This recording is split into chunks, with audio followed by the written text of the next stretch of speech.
सर्वांना नमस्कार. अर्जुन मयुरी लव्ह स्टोरीचे 91 भाग यापूर्वीच अपलोड केलेले आहेत. कृपया ते सर्व भाग ऐकण्यासाठी आपल्या चॅनलला भेट द्यावी आणि व्हिडिओ आवडल्यास एक लाईक नक्कीच करा. आज अर्जुनची खूप धावपळ झाली होती, पण तरीही चेहऱ्यावर जराही कंटाळा दिसत नव्हता. त्याची ही अवस्था पाहून त्याच्या बायकोलाच त्याची जास्त काळजी वाटत होती. आता वाटणारच ना, शेवटी तिच्याशिवाय त्याची दगदग इतर कुणालाही दिसणार नाही. मयुरीचा मावस भाऊ म्हणजे कोमलचा सक्का भाऊ रमेश उभा होता. त्याची नि अर्जुनची जास्त ओळख नव्हती. अर्जुनराव स्वतःहून कोणाशीच ओळख करून घेत नाहीत. इतरांशी इतके मिळून मिसळून राहणारे, पण सासरवाडी म्हटलं की 4 हात लांब राहायचे. जावई ना ते थोडा भाव खाणारच, आणि त्यात बायकोच लाड इतके करते म्हटल्यावर त्याचं सगळं ऐकते, एकही शब्द मोडत नाही. मग काय रुबाब स्वारींचा तिच्या माहेरच्या समोर, विचारूच नका. आता एक विधी राहिला होता, शेवटचा, कान पिळणे. रमेशने राहुलचा कान पिळला आणि अर्जुनराव म्हणाले, मग कोमलचा कान मी पिळणार, तिनंही नीट राहिलं पाहिजे ना. तशी मयुरी म्हणाली, अहो असं कुठं असतं का, तुमचं आपलं काहीतरीच, काही रीती भाती पाळाल की नाही. आणि अर्जुन म्हणाला, अगं मयू, या रीती की नाही त्या वेळची परिस्थिती पाहून निर्माण केलेल्या असतात, आणि आता जमाना बदलला आहे की नाही. आता मुलींचेही कान पिळण्याची गरज आहे, म्हणून आता आजची काळाची गरज म्हणून ही नवीन रीत सुरू करू. आता काय बोलणार, स्वारी जरी खरं बोलत असली तरी लोक काय म्हणतील. पण अर्जुनराव कुठे असा लोकांचा विचार करत होते. ते म्हणाले, मी जे बोलतोय ते चुकीचं असेल तर सांगा. आणि काही सुनांच्या वागण्याने त्रासलेले आणि बायकोच्या हट्टाने वैतागलेले चेहरे हसले आणि म्हणाले, हो हे खरं आहे, आता मुलींचे सुद्धा कान पिळायला पाहिजेत. आणि कोमल म्हणाली, जीजू माझे कान तर तुम्ही लग्न जमल्यापासून पिळताय की, आता मांडवात पण मघाशी सुद्धा हेच केलं ना तुम्ही, आता अजून किती कान पिळणार. आणि आता आम्ही चुकणार नाही, आणि जरी चुकले तरी तुमचे हे रॉयल फ्रेंड आहेत की, ते मला सोडतील का. आणि अर्जुन राहुलकडे बघून हळूच हसत म्हणाला, राहुल बघ, पहिल्या डोसमध्येच ही सरळ झाली. मानलं भावा तुला, तू तर माझ्यापेक्षा वरचढ निघालास. आणि मग हा विधी झाला, आणि रमेश तरीही खाली बसतच नव्हता. त्याचा काय प्रॉब्लेम होता कुणास ठाऊक. आणि अर्जुन म्हणाला, राहुल तुझ्या मेहुण्याला मूळव्याधाचा त्रास आहे का रे. आणि राहुल म्हणाला, काय माहीत बुवा, आताशी तर लग्न झालं आहे, मग मला माझ्या सासरवाडीच्या माणसांची दुखणी कशी कळतील, आणि त्याचं मूळव्याध बघायला मी कशाला जातोय. पण तू का असं विचारलं. आणि अर्जुन म्हणाला, अरे बसेनाच तो, किती वेळचा उभा आहे, मी स्वतः त्याला 3-4दा बस म्हणालो. आता आपल्याकडे लग्न आहे ना, तो आपला पाहुणा, मग त्याची खातिरदारी करायला नको का. आणि राहुल आधी खूप हसला आणि मग म्हणाला, अर्जुन साल्यानं कानसुद्धा खूप जोरात पिळला रे, त्याची अशी खातिरदारी कर की त्याचं अख्खं मुळव्याध जळून गेलं पाहिजे. त्याला एक हॉट सीट आणून दे बसायला, जाळ आणि धूर संगटच काढ.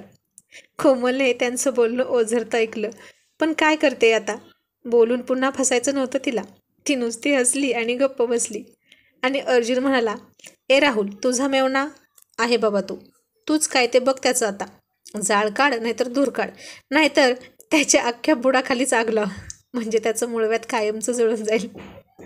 तसे सगळी रॉयल गँग हसली आणि कोमलसुद्धा लाजून गोरीमोरी झाली, कारण जिजू आणि मेहुणा हे नातंच चिडवाचिडवीचं, आपण त्यात पडायला नको म्हणून ती गप्प बसली. आता पाठवणीची वेळ आली.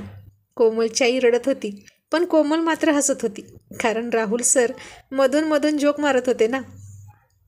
आधीच त्यांच्यावर इम्प्रेस असलेल्या बायकोवर आणखीन जास्त इम्प्रेशन मारत होते. तिनं कंबरेवर हात ठेवला तसा राहुल हळूच तिला म्हणाला, कोमल कंबर दुखते का गं, वाकून वाकून नमस्कार केला म्हणून. आणि आता होय म्हणाले तर काहीतरी अजून रॉयल हिसका दाखवला तर काय करायचं, म्हणून म्हणाली, नाही दुखत. आणि राहुल काळजीने तिला म्हणाला, नक्की ना. आणि असं म्हणून तो तिच्या कानाजवळ त्याचे ओठ नेत हळूच म्हणाला, जर खरंच तुझी कंबर दुखत असेल तर आज रात्री मी दिली असती तुझी कंबर बाम लावून मालिश करून, अगदी हळूवार. मग बघ तुझी कंबरदुखी कुठल्या कुठे गायब झाली असती. राहुल इतक्या मादक दबक्या आवाजात बोलला आणि त्याचा त्या हळूवार आवाजातील इशारा समजून ती गोरीमोरी झाली आणि लाजून लाल लाल झाली. आणि अर्जुन राहुलकडे येत म्हणाला, राहुल सर काय शिकवताय कोमल मॅडम ना, शिकवणी सुरू झाली वाटतं खाजगीतली, प्रायव्हेट. आणि सचिन म्हणाला, आणि शिकवणीचा चॅप्टर 1 कोणता बरं? तसा मध्ये तोंड घालत अभि म्हणाला, प्रेमाची ABCD. आणि आता एकच चॅप्टर 4 दिवस चालू द्या आणि मग डायरेक्ट बायोलॉजीचा चॅप्टर सुरू करा, असं म्हणून अर्जुन म्हणाला. तसं सगळे हसायला लागले. कोमलला तर खूप लाज वाटत होती, पण पळूनही जाता येईना, कारण गाठ बांधली होती ना राहुलसोबत. ती तिथेच खाली मान घालून गालातल्या गालात हसत उभी राहिली. आणि अर्जुन म्हणाला, पण कोमल, तुला राग नाही ना आला तुझ्या भावाची आम्ही चेष्टा करतोय म्हणून? आणि ती म्हणाली, नाही.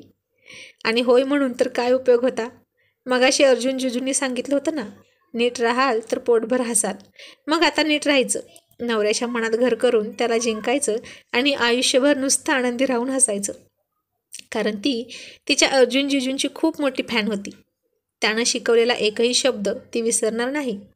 आता कोमलची आई मुलगी सासरी जाणार म्हणून रडत होती. कोमल मात्र हसत होती. आणि मयुरीच्या आईलाच तिच्या बहिणीची दया आली आणि ती म्हणाली, अगं कोमल, हसतेस काय? तुला वाईट नाही का वाटत? तुझी आई रडते आणि तू हसतेस होय? आणि कोमल राहुलकडे पाहून म्हणाली, अगं मावशी, आता नाही येत रडायला मला, त्याला मी काय करू? आणि मी हसते आहे तर आई का रडते? तूच तिला समजून सांग ना की नको रडू. कोमल तशी स्वभावानं बोल्ड होती. मयुरीसारखी हळवी अजिबात नव्हती. एकुलती एक लाडकी असल्यामुळे थोडी हट्टी आणि अल्लड स्वभावाची होती.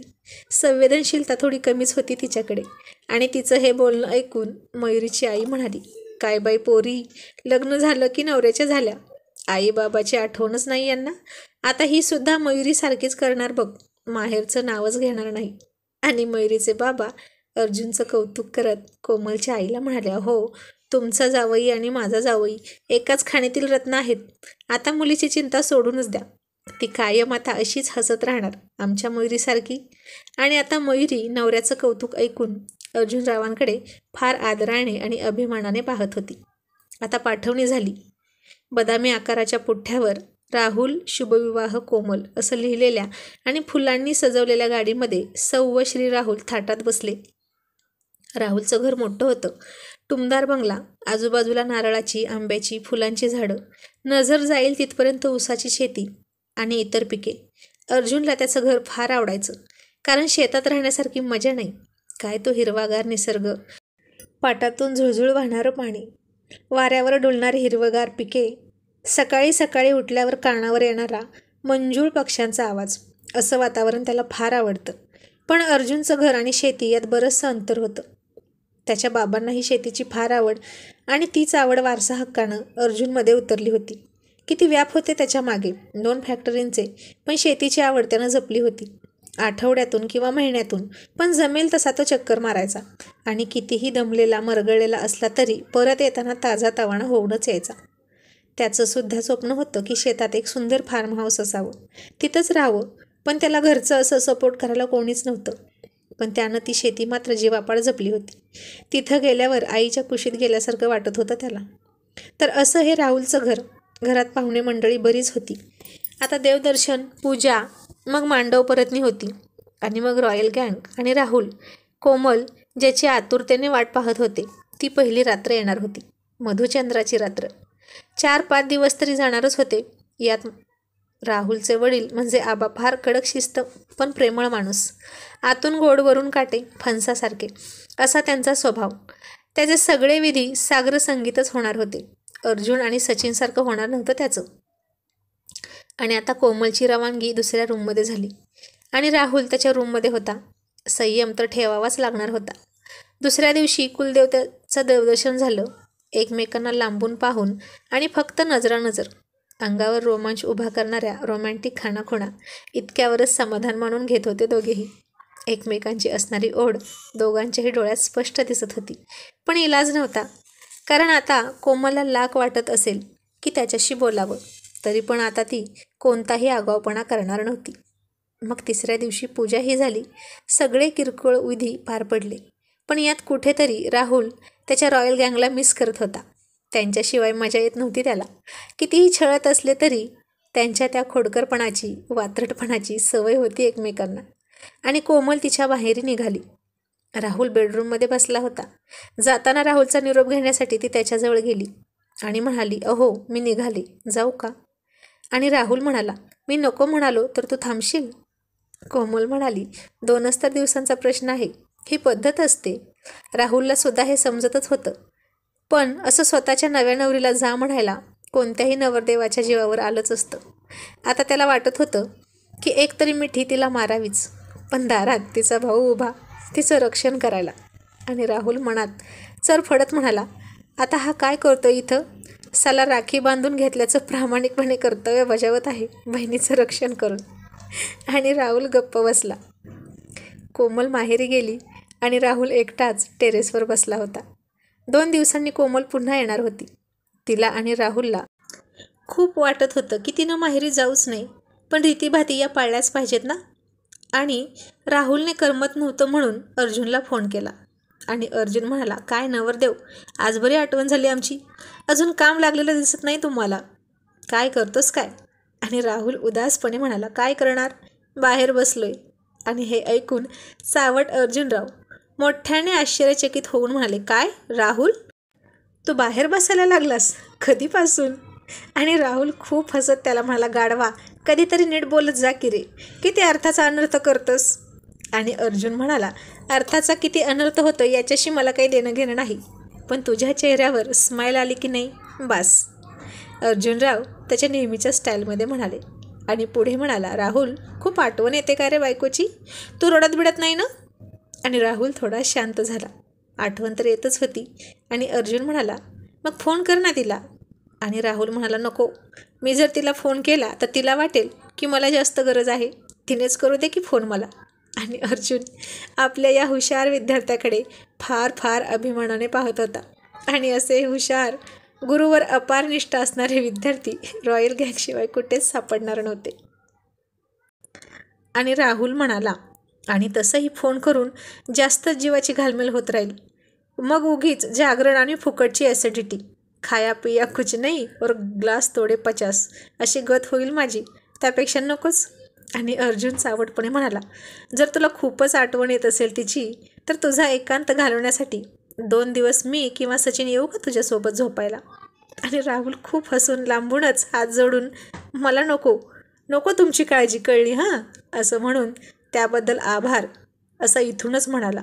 आणि इथे नका येऊ बाबांनो, कारण मला माझी पहिली रात्र माझ्या बायकोसोबतच घालवायची आहे, तुमच्यासोबत नाही. आणि अर्जुन म्हणाला, राहुल, हनीमूनची डेट सांगणार आहे मला, आम्हाला तयारी करायला नको का? आणि राहुल म्हणाला, अर्जुन, ते विसर आता. आणि अर्जुन म्हणाला, का बरं विसरायचं आम्ही? मग राहुल म्हणाला, विद्याताई अजून इथेच थांबली आहे. विद्या ही राहुलची मोठी बहीण होती. आणि मग पुढे राहुल म्हणाला, ती आता आमचं सगळं सुरळीत झाल्यावरच तिच्या सासरी जाणार आहे, त्यामुळे मधुचंद्राची सगळी तयारी आता तीच करणार, ती तुम्हाला फिरकूही देणार नाही इकडे. वाचलो बाबा मी, तो खुश होत म्हणाला. म्हणजे आता या अर्जुन अँड कंपनीला हनीमूनची तयारी करण्याचा चान्स नव्हता. अर्जुनचा थोडा मूड ऑफ झाला आणि कशी जिरली भाड्यांची, आता माझा हनीमून निर्विघ्न पार पडणार असं म्हणत राहुल मात्र खुश होता. आणि आता राहुलच्या बहिणीच्या सासूची तब्येत अचानक बिघडली, मग तिला जावंच लागणार होतं. आणि ती जाताना आईला म्हणाली, आई काय करू गं, राहुल आता एकुलता एक, त्याची सगळी हौस झाली पाहिजे की नाही. मला असं वाटतं. आई अडाणी, तिला काय यातलं कळत नव्हतं, पण ऐकून होती काय ते खोली सजवण्याचं फॅड हल्लीचं. आणि म्हणाली, आता काय करायचं मग? आणि ताई म्हणाली, मी अर्जुन आणि त्याच्या मित्रांना सांगते, ते करतील हा सगळं, तोपर्यंत मी येतेच आणि कोमलची छान तयारी करून देते. आणि ऐक, त्यांना काय करायचं ते करू दे, उगीच मध्ये मध्ये करत बसू नको हां. आणि राहुलला सुद्धा त्याच्या खोलीकडे जाऊ देऊ नकोस, ही आजकालची मुलं अशीच असतात अगं. आई समजूतदार होती, हो म्हणाली. आणि राहुलच्या हनीमूनची तयारी करण्याची संधी आपोआप चालून आली. कोणाकडे? अर्थातच रॉयल गँगकडे. आणि ताईने गुपचूप फोन केला. आणि अर्जुन म्हणाला, बोल की गं ताई. ती म्हणाली, एक काम आहे तुझ्याकडे. आणि तिने त्याला सगळं सांगितलं. आणि अर्जुनराव नाही म्हणायचा प्रश्नच नव्हता. शेवटी राहुलची वाट लावण्याचा मान त्यांनाच मिळाला होता. ते काय एका पायावर तयार झाले. बाकीच्या सगळ्या रॉयल भूतांना त्यानं फोन केला आणि सगळ्यांच्या शैतानी डोक्यात उद्या काय काय करायचं त्याचे प्लॅन शिजू लागले. झोप कुणाला येत होती. आणि अर्जुनराव मात्र त्यांच्या सगळ्या स्टुडंटना कामाला लावून स्वतः आरशात पाहत होते. आणि मयुरी म्हणाली, अहो काय पाहताय एवढं? आरशात किती वेळ झालं? माझ्या सगळ्या कपड्यांच्या घड्यासुद्धा घालून झाल्या. आणि अर्जुन बायकोला मिठी मारत म्हणाल्या, मयू, मी म्हातारं झालोय का गं? आणि ती म्हणाली, इश्य, असं काय विचारता बरं? आता कुठे 30 वय आहे तुमचं, तुम्हाला कोण म्हातारा म्हणेल? मग माझे केस पिकलेत का, की माझ्या चेहऱ्यावर सुरकुते आल्यात? अर्जुन म्हणाला. आणि मग मयुरी म्हणाली, नाही, असं काहीच नाही, पण तुम्ही असं काय विचारताय अचानक? आणि अर्जुनराव म्हणाले, अगं, दरवेळेपेक्षा राहुलच्या लग्नात मला जरा जास्तच वेगळा अनुभव आला. कसला? काहीही न समजून मयुरीने विचारलं. अगं, प्रत्येक लग्नात तरुण मुली माझ्या मागे लागतात. असंख्य नजरेचे बाण माझ्यावर येत असतात. इतकी लग्नाची स्थळं येतात, पण यावेळी असं काहीच झालं नाही. माझी किंमत डाऊन झाली की काय मार्केटमध्ये? मला कोणी विचारलं नाही लग्नासाठी मी पूर्वीसारखा हँडसम नाही का दिसत? आणि मयुरी खूप हसली. काय काय विचार येतात अर्जुनरावांच्या डोक्यात काय माहीत. आणि ती त्याला आणखीन चिडवत म्हणाली, होय हो, खरंच तुम्ही म्हातारे दिसत आहात, अगदी पिकलं पान. आणि हे तिचं बोलणं ऐकून अर्जुनरावांनी तिला हळूच मिठीत घेतली आणि हळूच तिच्या कानाजवळ ओठ नेऊन म्हणाले, मयुराणी, पान पिकलं तरी देठ अजून हिरवा आहे बरं का. काही अडचण येणार नाही. बघायचं आहे का तुला? चल दाखवतो आत्ताच. आणि त्याचं हे खट्याळ बोलणं ऐकून मयुरी लाजली.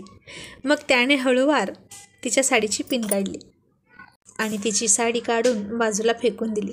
आणि मयुरीने त्याला लाजून मिठी मारली. त्याच्या ओठांवर हळूवारपणे तिचे गुलाबी ओठ टेकवले. तसं त्याने तिच्या ब्लाऊजची नाडी सोडली आणि हळूवारपणे तिच्या पाठीवरून त्याची बोटे फिरवू लागला. त्याच्या स्पर्शाने ती मोहरली, शहारली, उत्तेजित व्हायला लागली. त्याच्या खट्याळ डोळ्यात डोळे घालून हरवून गेली. आणि ती त्याचा हात प्रेमाने पकडत म्हणाली, अर्जुनराव, कुणी विचारू दे किंवा नाही विचारू दे तुम्हाला लग्नासाठी, पण तुमच्यासोबत जवळजवळ 3 वर्ष संसार करून मी खूप समाधानी आहे. आपली एक इनिंग इथे संपली आणि मला आवडेल तुमच्यासोबत दुसरी इनिंग खेळायला, ज्यामध्ये तुम्ही, मी आणि आपलं बाळ असेल. मग मी विचारते ना तुम्हाला, तुम्ही कराल माझ्याशी लग्न? I love you. आणि हे ऐकून अर्जुनरावांना आकाश ठेंगणं वाटत होतं. आज ती स्वतःहून लग्नासाठी विचारत होती. आणि अर्जुन म्हणाला, हो, मी एका पायावर तयार आहे तुझ्यासोबत लग्न करायला. पण या पहिल्या इनिंगच्या काही राहिलेल्या ओव्हर आपण खेळून संपूया का? नाही म्हणजे काही पेंडिंग राहिलं आहे असं वाटायला नको. आणि ती हसूनच हो म्हणून खूप खूप गोड लाजत त्याच्या मिठीत शिरली. आणि अर्जुनरावांनी तिला अलगद मिठीत उचलली, लाईट ऑफ केल्या आणि लावणी म्हणायला लागला, पिकल्या पानाचा देठ की हो हिरवा. तुम्ही पण ना अर्जुनराव, नुसते निर्लज्ज कुठले, असं म्हणून मयुरी खूप खूप हसायला लागली. आणि अर्जुन मयुरीचं पुन्हा लग्न बघायला तुम्हाला आवडेल का? कमेंट्स करून मला नक्की सांगा.